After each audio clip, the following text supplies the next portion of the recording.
Hi guys, welcome to the Revive Stronger podcast. I'm your host as always, Steve Hall. Today we are listening to part 2 with Dr. Scott Stevenson, where we talk about all things bodybuilding, and in particular we talk about kind of that recovery period after the shows. You're in for a real treat in this episode. Cheers guys and enjoy.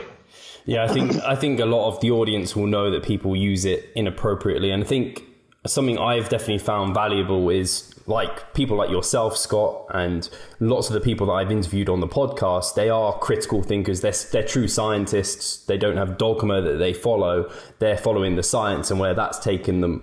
And the best people I find, again, like yourself, Scott, are people that take the research and kind of their own experience and take the two combined to kind of that evidence-based practice that everyone kind of talks about. And that gives kind of the best results because, like you said, and something I really wanted to point out to the listeners was, we all do things and we all experience things, and those really matter because, especially for bodybuilding, individualization is quite a big deal. There's ranges always to studies, the means of what get represented. So you might be, like you said, that person that responds really great to low volume, or you might be that person that needs that higher volume, and you're the person that you're going to experiment and try and see how you do, and don't just listen to like one cherry pick study that says you have to do 45 sets, say, and kind of have to think about what you're actually doing and what's practical and what's working for you. So I thought that was really well put. Yeah, if you look at those data, I think they have the kind of the scattergram of individual data points in as well. And so you can see, how much variability there is. I don't know if you saw, I did a talk, I think I did it at Body Power this year on why you don't look like a pro. Okay, yeah. Yeah, and I go through things like protein synthesis and muscle growth and biological individualities when it comes to responses to drugs and just basically everything you can come up with. There's huge variability, and there are people that are just non-responders, And I want to go back and look. I have that paper. I want to go back and look again and see. I always like to peer out those odd ends. Either tail end of the distribution to see, like where's the guy, like there's probably somebody in that group who did all those sets who was the lowest responder who didn't do nearly as well as someone maybe even the lowest volume group who was the best responder. There's unfortunately. Of course. And so see, this is what I really want to see happen more in science. I'm really, really fascinated by this because most pros train like this when it comes to frequency, for instance, which is sort of one of my big pets, so to speak, is most people train with a low frequency, high volume of a bro split, and they get away with that. And I have we may have talked about this before on the podcast as it relates to satellite cells and those sorts of things. But I really that's one of the things that I think people can get good funding for as well, is looking at those low responders, those poor responders, or even the kind of non-responders, and then trying to figure out what it is about them that made them respond or adapt so poorly. Right. And then how can we fix that? What can we do with those folks? So like that study would have been so cool. Of course, after those, was it 8 weeks they did with that study? I think it was around 8 weeks. Yeah. Yeah. Either way. So like take those guys and then do a crossover, maybe even periodize them in some way. You had 3 different volume groups, but like take the high volume guys and drop them down in the lowest volume. And like, what happens? Do they, do the high responders there who go to the lower volume, does their rate of adaptation go down because they no longer were using optimal volume for the way that they adapt? Or does that maintain? And do those low responders then, for instance, do they get a kind of a rebound because now you overreach them functionally, and now they're at a more optimal? Like what happens there? There's so many cool things that could happen, and then you can have them rotate through, like move up one, so the high responders become low responders, the high volume becomes low volume becomes medium volume becomes high volume. So rotate them through, and you'd have like 3 different periodization schemes, from low to medium to high, and then from high to low to medium, and from medium to high to low, and see what happens there. That would have been, obviously that's a massive amount of time and resources, but it gets to some of those questions. I think that's an awesome study to have done. I really like to know how with the lack of strength gains that would differentiated the groups when you saw the volume or saw the muscle volume related to training volume, makes me wonder how much damage was playing a role there. That's one thing that could have explained some of that, as well as the increase in muscle size just from inflammation and swelling if it was residual. But it would have been great to see just like what happened a week later. Yeah. You know, a lot of things that could have been done there. No, I love the training studies, and it's always, I think for people that know a lot, they realize there's a lot of value within the studies, but you want more. There's always you can never do them for as long as what you want them to be, because it's just so difficult to do that, I guess. Yeah. Yeah. Sometimes they'll do, like there's a series of studies that's really kind of neatly done, from 1990 that Bob Staron did. Robert Staron, Staron. He was a good friend of Gary Dudley, who was my mentor. Apparently Bob Staron lived with a horse in his house. It's a story that I heard. It's a pretty eclectic guy or eccentric guy. And they detrained women.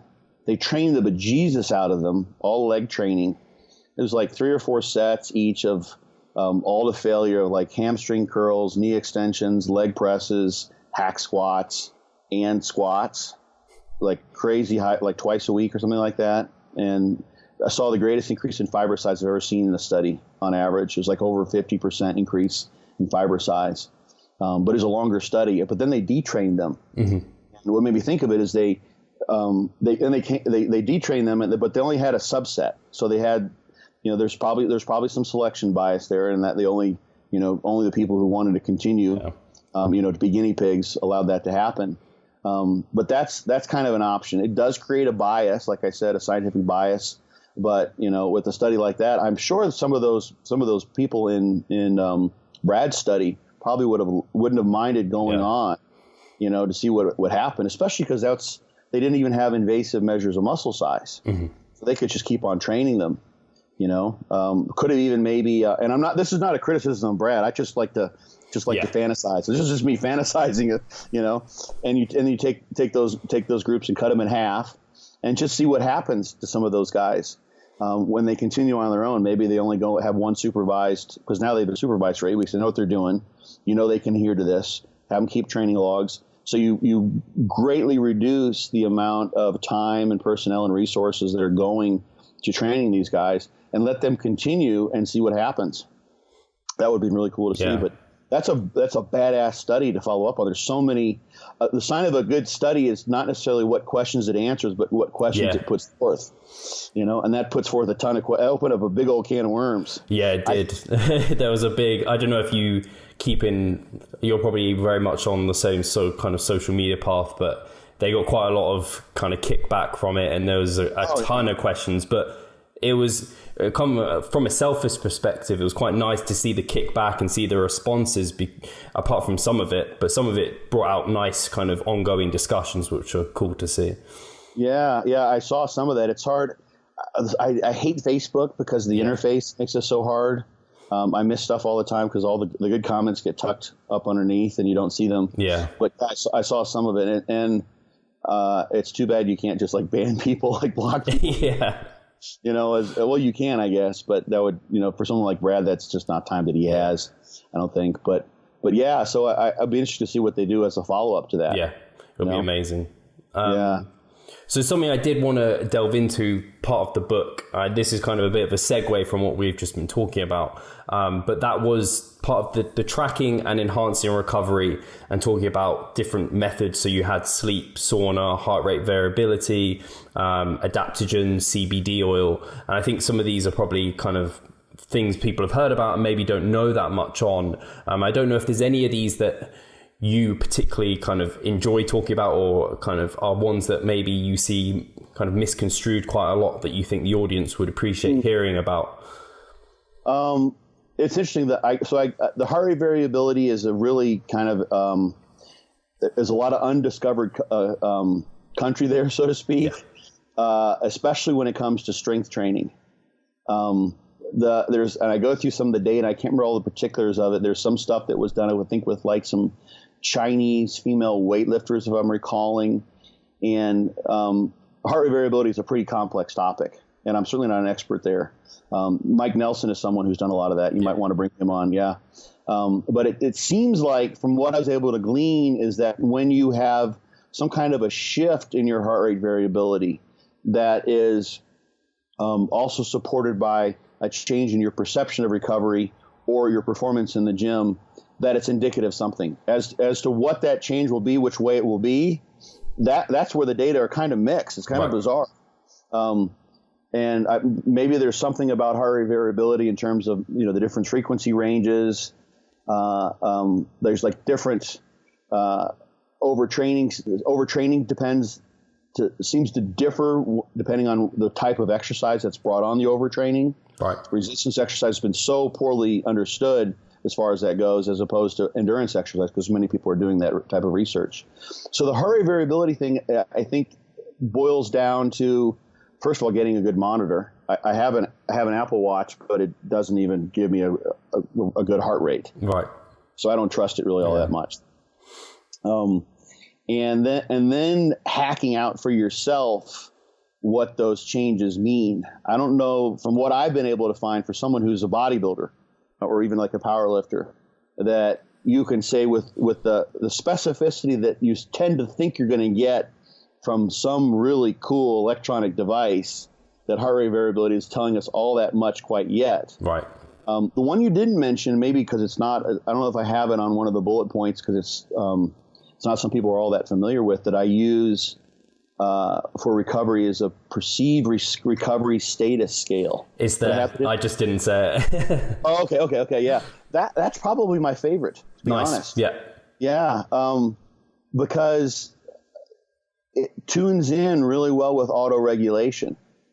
And you can assess it at different times of day. And when you start asking people to assess how recovered they feel, then they start thinking about, well, how can I even know that? Yeah. And what are the things that what sort of biofeedback do I get that would give me that information? So they start fishing around in their own consciousness and paying attention. So they'll think, okay, well, how sore am I? Mm-hmm. Every time I get up, I feel like it's like, a half max effort squat just to stand up and walk across the room. I had one client tell me not too long ago, like, he knows he's recovered when he's thinking about his workout the next day, and he's thinking about, things he wants to do in the gym. Cool. And when he's not well recovered, he's just not really that motivated, not excited about that. Yeah.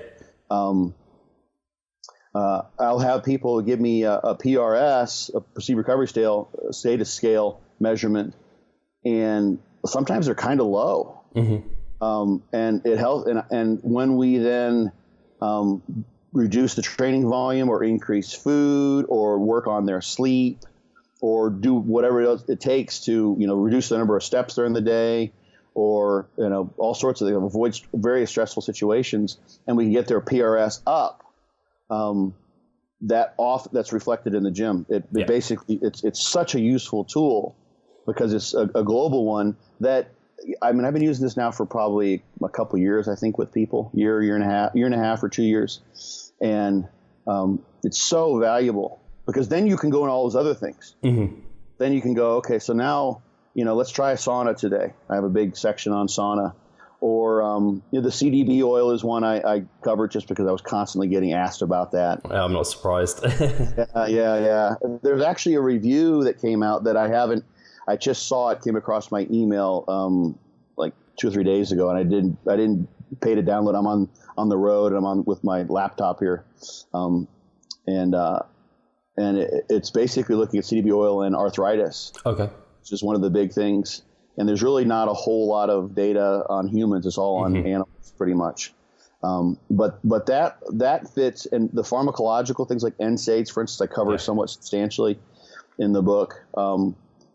It's an interesting thing, because a lot of those all fit into this idea of a hormetic stress, in that you want to have some cellular stress in order to prompt the adaptation. Yep. You need that. And when you blunt that with antioxidants like megadosing vitamin C, what have you will blunt the adaptation in various ways. NSAIDs can do that, but there's also a study with older folks out of Ball State with NSAIDs where they show an increase in muscle size. And that's probably because maybe the stress was too much and they weren't optimizing the stress that was needed to optimize adaptation. Right. And when you reduce the inflammation somewhat, then you had a better growth adaptation because of that. And CDB probably falls into the same category, I would imagine, in that, like, if you take so much CDB that you have no muscle soreness and like you don't feel any residual stress post workout, that's not the best thing. I wouldn't imagine. There's got to be some inroads, so to speak, that are made there. So, but it's highly variable too. John Meadows is the perfect example. The guy never gets sore. Like I think he told me we did a chest workout video when I was up at the Arnold Classic earlier this year. And he's like, I actually got sore from that. I'm like, John, I'm sore all the time, constantly. This has become one of my topics that I'm digging into. I think I get probably too sore. Right. I can make gains when I'm sore. I know that because I've seen it happen. I can improve, but I probably am sore too often, too much. So all those things, get tied in with the PRS scale, and you start to think about like what's the optimal volume, what's the optimal training stimulus, and how can I minimize the things that are cutting into my recovery so that I can train more and have that anti-stress balance, so to speak, optimized as much as possible.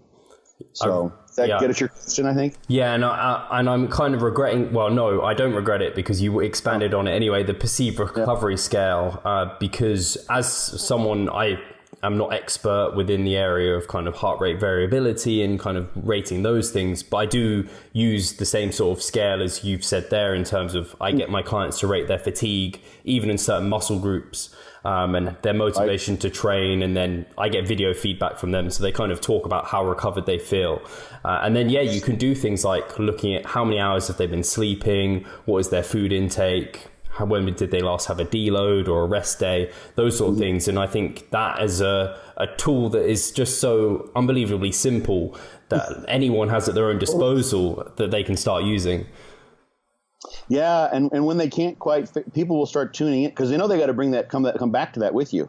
He's going to ask me what's my PRS, or he's going to ask me for the little video interview, like what am I going to look at? So they start paying closer attention, and it really allows them to key in on how to auto-regulate themselves. It teaches them how to coach themselves. Exactly. Like one of the big ones that's just popped into my head is like literally sometimes when you go into the gym, you can tell from when you pick up that first 20 kilo or 45 pound plate how heavy it feels. Yeah. Like sometimes like, ooh, it's just, I always say it's like a tiddlywink. You just pull it off and it just like kind of floats onto the bar by itself. Like, it's going to be a good day today. I can tell. And that that's like 2 seconds of feedback, and you already know that's a standardized thing. And those sorts of things, of course, those can also, I think that can also play into your head as well. Yeah. Then you start thinking, oh shit, that 45 pounder felt kind of heavy. This is going to be a crappy day. And then you'll create a self-fulfilling prophecy, create an expectancy, which you don't want as well. So I haven't had this happen. Maybe it's just because of the way I end up getting clients. I haven't had anyone obsessed with the PRS. Okay. And, and get like too focused on it where they're constantly overthinking their recovery too much. But that's a danger as well, I think. So. And sorry, I think we covered that pretty well. And I think if anyone wants to delve in deeper into those recovery strategies and your kind of talk on sauna and things, I think they can delve into the book because I don't want to disclose too much. And it sounded really interesting. Well, something I did also want to touch on, because I think this will spark a lot of interest, is the strategies post-contest. So you talked about the chapters kind of rebounding and avoiding the ghost metabolic damage. So I'd love to delve into that a little bit, because a lot of people have, I don't know if you've heard of 3DMJ, and they have the kind of a recovery diet protocol. Obviously, Lane Norton kind of popularized reverse dieting and kind of that slow incremental, and I think he's changed his approach there. So I don't know if you have a different perspective on kind of that post-show window and what your kind of general overview of that looks like. Obviously, it's quite individual. Yeah, well, I mean, after that big picture chapter, I've got a whole chapter on the post-contest period. So I've broken the year up into post-contest, off-season, and then pre-contest. And that post-contest could be anywhere like roughly from a month to 2 months. It could be even longer, because that's where, to bring us back kind of almost full circle, that's where a lot of coaches will fail. It's like, okay, you paid me for the 16 weeks pre-contest cycle, and then now you're on your own. And that's when people's minds are can be very, very messed up, especially if they ever dieted down like that. They want to hold on to that low body fat, whatever body dysmorphia types of issues they may have can come to the forefront. Eating disorders. That may be the most critical part of the year of them all. Really, I mean, obviously pre-contest is important, getting in shape and looking the way you want to on contest day, but you can undo a massive amount of dieting really rapidly in that period of time. So yeah, I go through different scenarios. I actually have like 3 different examples of people of ways that you can sort of not kind of fail miserably, so to speak, in the post-contest, where you're just like, screw it. And someone goes from using a whole bunch of fat burners and they're eating a really, maybe like almost like a protein sparing modified fast type of diet. Like they really had to push every lever to get themselves down to really low body fat. And they're so fried that they just don't want to have anything to do with this for a little while. And then they stop training, they stop doing cardio. They want it because they feel like they're on this roller coaster with stimulants, fat burners, what have you. Maybe they even ran out of money so they're using growth hormone or something like that. Right. And they should stop everything. Well, now when you're that lean, especially, a lot of people have never been that lean before if they dieted down for the first time. You do have a propensity to put on body fat. I tie this into the metabolic damage. There's a frequently asked question there on metabolic damage, where I kind of dig into the literature a little bit. And there seems to be, there's like one study with the Biggest Losers candidates, where there's some suggestion that years after the show, their metabolic rate based on their body composition, their fat-free mass, it seems to be lowered. And that's really here's the thing about metabolic damage, sort of in the big picture, is that the idea is that relative to your fat-free mass in particular, that something about your metabolism is no longer functioning properly in terms of caloric consumption or energy needs. So that your metabolism is really slowed per se based on whatever your body composition is. And what people see is a normal and natural phenomenon when you're that lean. We've got a body weight set point, or you can call it a settling point, if including sort of behavioral and environmental influences that predisposes us to rapidly move back to that kind of constitutive body fat percentage, whatever that may be. Some people, they just kind of ate freely and didn't do much activity, might have more body fat. Some people are incredibly lean. I always say go out to the mall, if you have a mall near you, and just look and see. Some of that's environmental, but there are some people who are just string beans, and they've got veins all over their body, and like that's just how they're put together. And there's some people who just are gigantic. And even sometimes to move around, like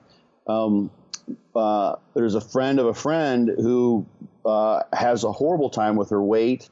She's just naturally round. She actually works like in a warehouse moving boxes all day long. She's kind of short, but she may even be clinically obese.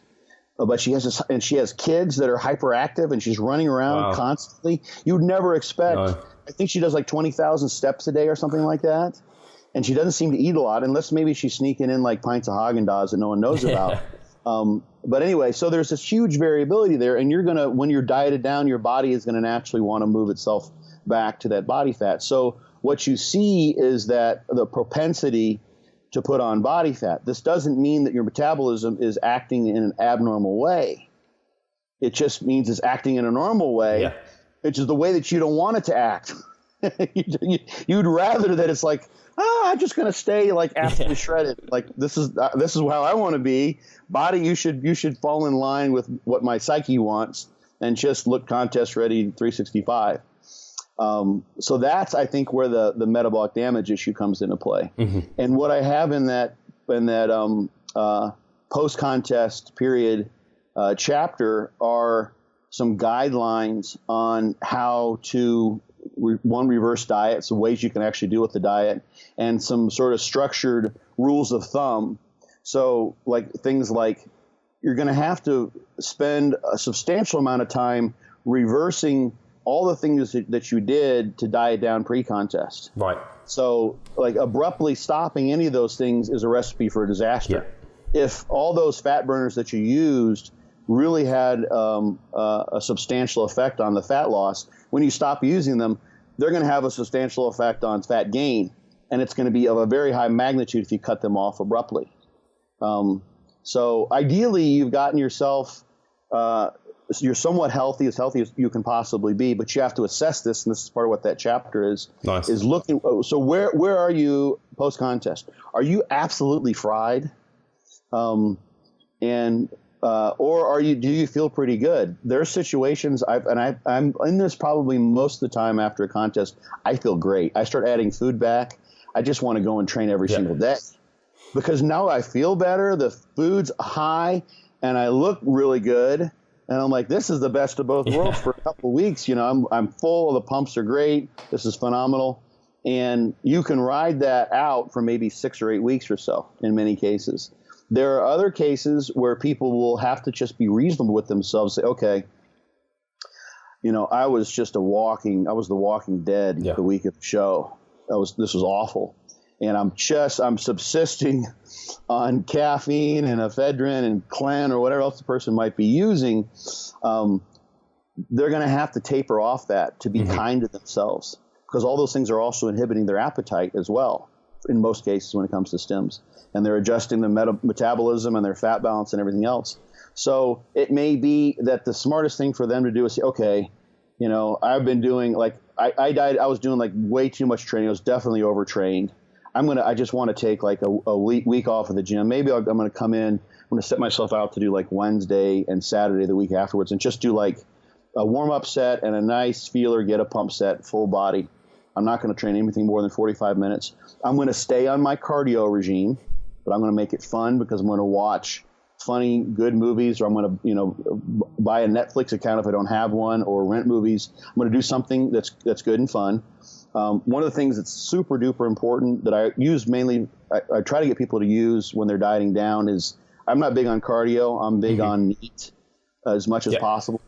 So stay active and keep your mind busy. So pick up a project, think of all those familial relationships and things that you may have neglected in the past, a boyfriend, girlfriend, all the people that you pissed off and you're an asshole to, and make it a priority to start remedying those things and doing things that are active. You may want to go see a movie, but it may be I always walk my dogs no matter what, but let's say you haven't walked your dog the way you should have. Take your dog on some nice long hikes, or maybe your girlfriend likes to go on hikes and I don't have to do my cardio the last 45 minutes at this heart rate range and blah, blah. Now you can just go on a long hike. Yeah.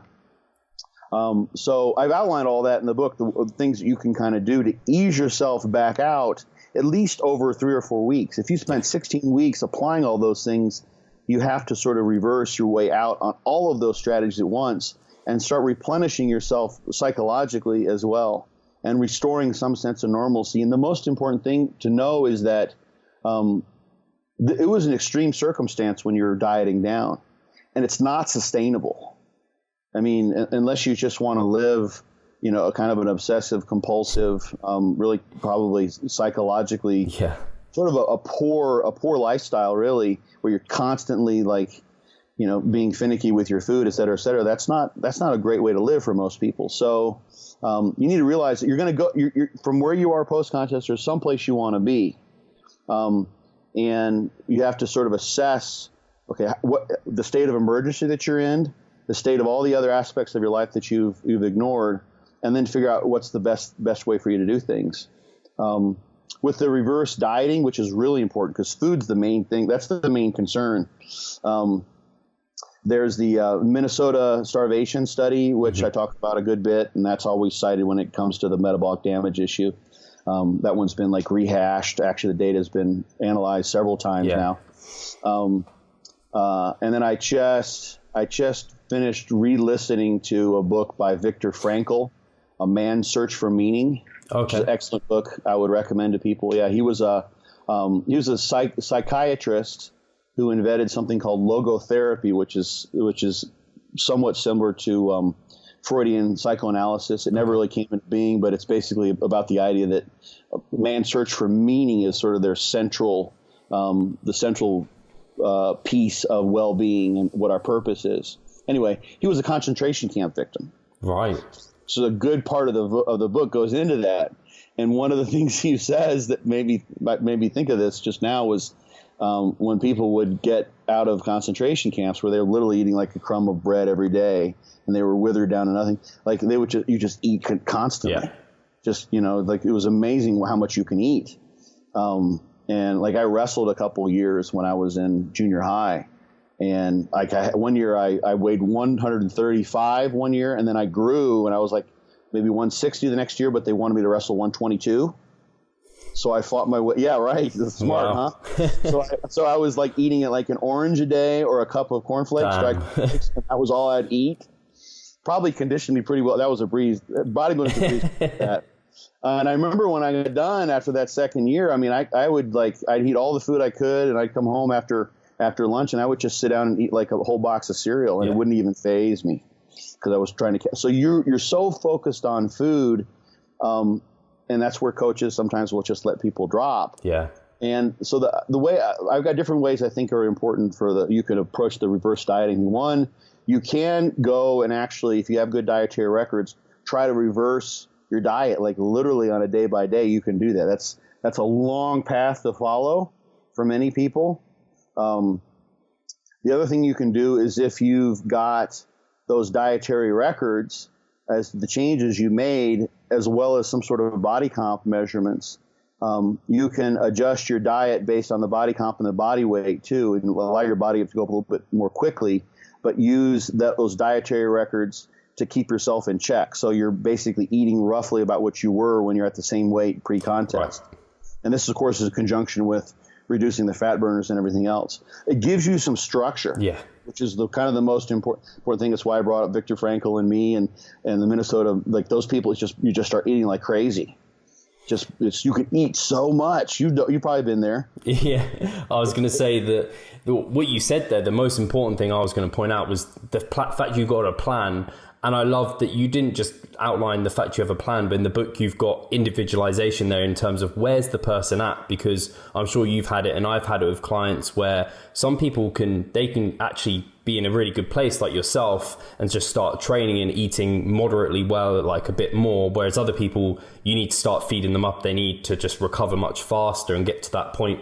Because I don't know, for me, with whenever I'm taking on clients and taking them through that period, it's about getting them to a place where they can actually start being productive in their off season.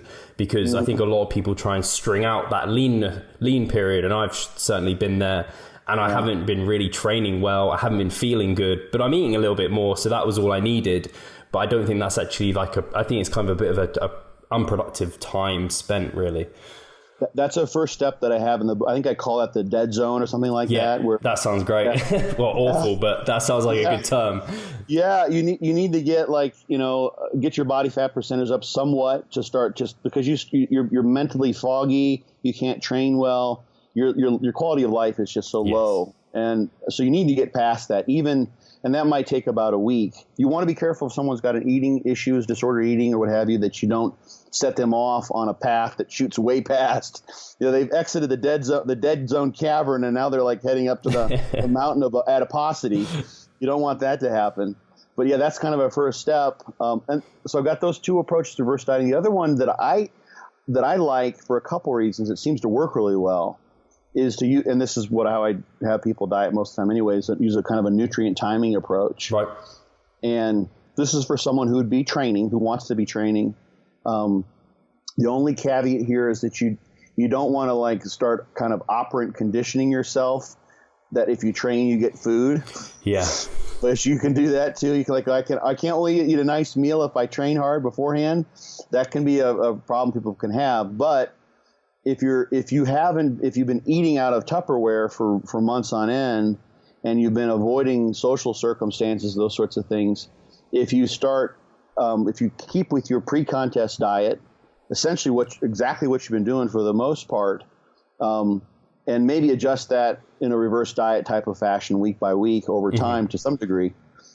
You can add food mainly in sort of a post-workout or a peri-workout, or mainly a post-workout fashion. So let's say if you have a 9-to-5 job, you go and you do your 9 to 5 and then you go train, and then you go out with friends that you haven't seen for a while. And you have a nice relaxing meal. Maybe you have a glass of wine if you do that, and you have some pasta with a fatty sauce on it. God forbid you mix your macros together, whatever it may be, because now you've created a good metabolic place for that, and you're restoring normalcy to your relationships and to your life. And it's so it's sort of a way to kind of like put your foot in the water where people are like, how do I start eating normal food again? I haven't been eating normally really at all. It's been so overly structured. So it's like, okay, I'm going to let myself do that. I'm going to train really hard.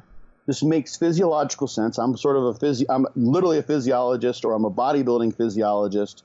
So this is the time when I can take in this food. I'm going to have good metabolic flexibility. I've used up some muscle triglyceride. I've used up some muscle glycogen. I'm going to be able to store any extra nutrients in places where it's going to serve me. I'm not going to gain a lot of body fat.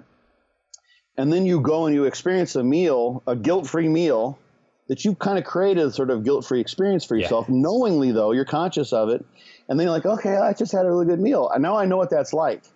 It's not like, oh, God, you're not doubting yourself. You've got a plan, and you've structured that in, and you've got sort of structured fun, which eventually can evolve into just fun. Yeah. And you can start, having a more fun type of life that's not so pre-contest based. So that's the reverse dieting structure. Sorry, go ahead. No, I was just going to say, I'm really glad that not surprised by any means, but I think a lot of people do just think about contest prep, and they think about whatever that might be, that 16-week period, and they do forget that post-show period. And like you kind of described, it's virtually as important as that show period, because you're not only recovering from what you've just done, you're setting yourself up for your off season. And so the fact that you've got a structure in place and people can then have an understanding of what to expect, because if people are competing for the first time, they might not know that they're going to be looking at 10,000 calorie challenges as if they're a walk in the park. Right. But they can expect that now, and they understand the physiology behind it. And then if you can sell them on and have good reason for something, then they're going to go and follow that, because I think it's always important to know why you're doing things, because it allows you, you're more able to do the how of things, because when people have no idea, they're just kind of left to their own devices. It's normally not a good thing, especially when I think bodybuilders are very often extreme, and they're either that person that's going to binge or they're the person that's going to try and stay too lean. Not many people find that middle ground, the route that we kind of want them to go down. So I love that you've got that inside the book. There was a paper I read a long time ago. It was part of a health behavior class. This is in like 93 or 94 probably, about sort of a theory of health education.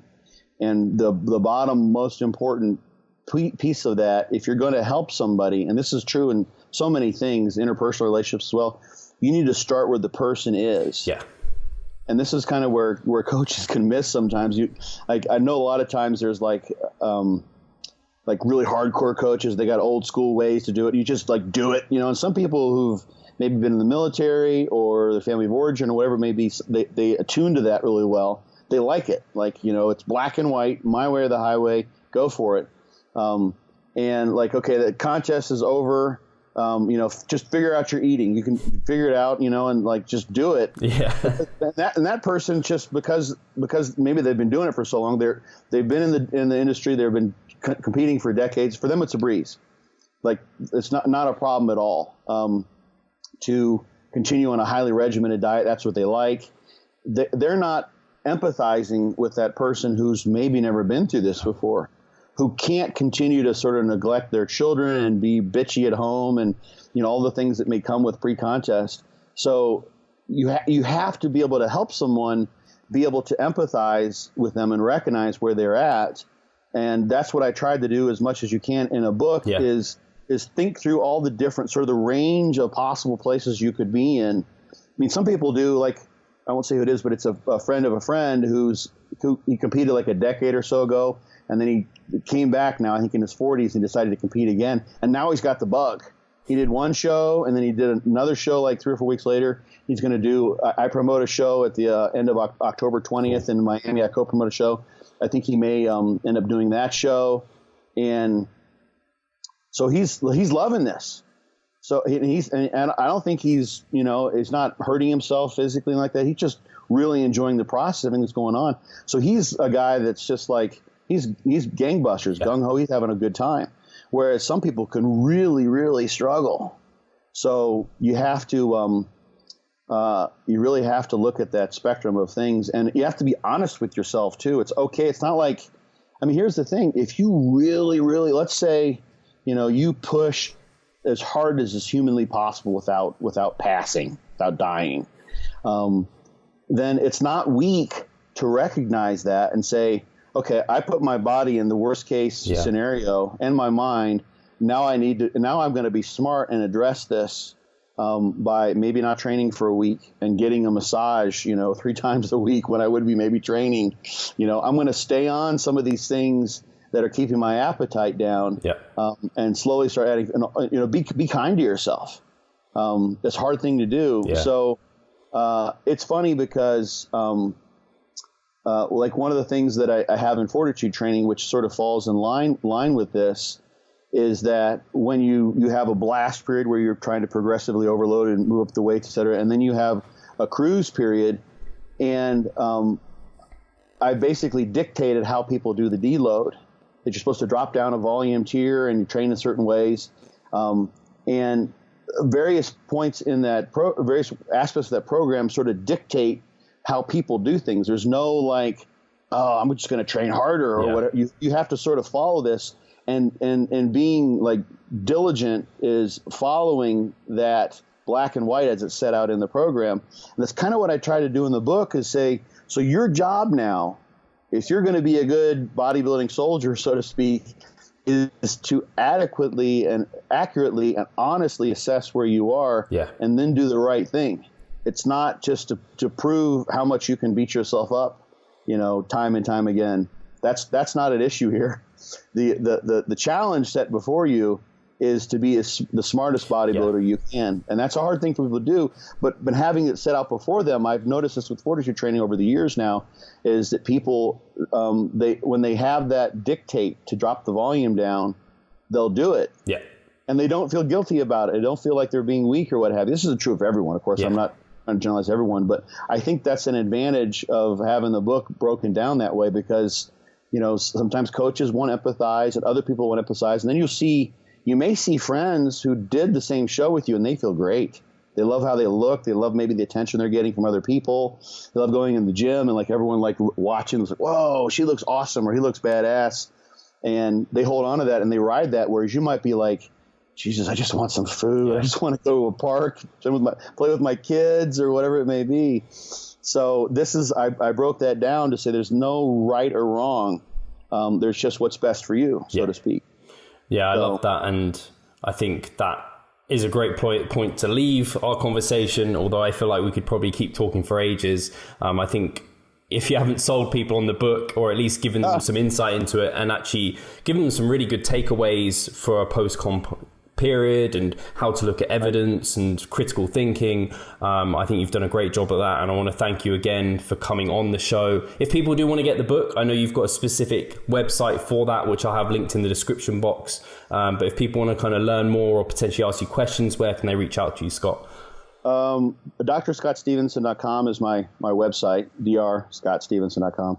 I made a new URL. This usually cracks a smile with people, BYOBBcoach.com, or you can actually spell out BeYourOwnBodybuildingCoach.com, and that'll take you there. And that just takes you to the site where I've got the promo video and the list of topics and those sorts of things. So I've got a discussion board too. People can go on. I answer questions on there all the time as well. I opened that up for people who bought the fortitude training book. I didn't do that for this book because I had a sense that there would be just too many people for me to answer everyone's questions. But it's $3 a month, like a dime a day, which I didn't set up. Obviously, I don't really make much money off of that. That's to keep trolls away, which it works beautifully. But if someone wants to ask me questions about this book, and I'm getting lots of them on there, they can sign up on that. I answer questions every day. Amazing. For free for people bought the 42 training book. So if you buy, here's my sales pitch.